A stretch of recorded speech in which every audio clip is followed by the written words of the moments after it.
crosstown rivals going the distance plus more tonight as Wofford and USC Upstate play well into the evening as we welcome you back inside the Hodge Center. Phil Cox joined alongside Tom Van Hoy. And Tom, to be honest with you, it looked like for a while it was going to be easy street for Upstate winning the first two sets, but give Wofford a lot of credit. They fought, they clawed, and pushed the Spartans to the absolute limit. Yeah, after that second game, won easily by Upstate, you wondered how it was going to go. Well, Wofford hung in there, won the final two, got it into that fifth one, went down the stretch. Upstate had a couple of opportunities, four in fact, to win it. Wofford tied it, had a chance to win, and then Upstate would win it by two. Spartans went without the services of Madison Hockey, who had been so good for them.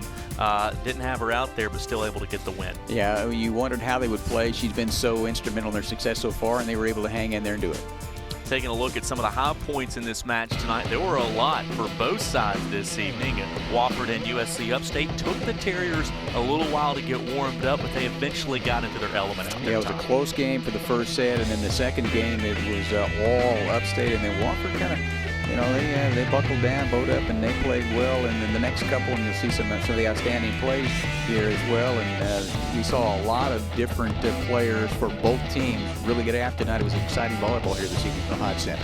We got to that fifth set, and it's that race to 15 like we talked about. Upstate got out to a little bit of the advantage, but then for a while it went back and forth and back and forth.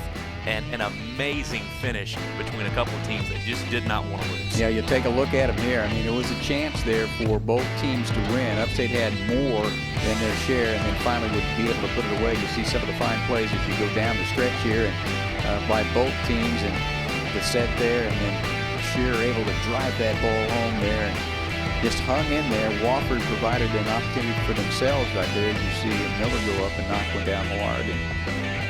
Just some really good plays late in the game. I mean, you see the crowd in the background there. I mean, it was about as loud as we've seen in a long time. And, you know, slam after slam. A lot of different players were able to make some nice plays down the stretch, and then Upstate able to come away with the final point there to win 22-20 in the fifth. Really a team effort by both sides tonight, but Bella Santoro for Wofford and Kayla Eversgerd were awfully strong for their respective clubs. Yeah, we were very impressed with Santoro, just the sophomore out of Greer, and then with Eversgerd, she's just been an outstanding player.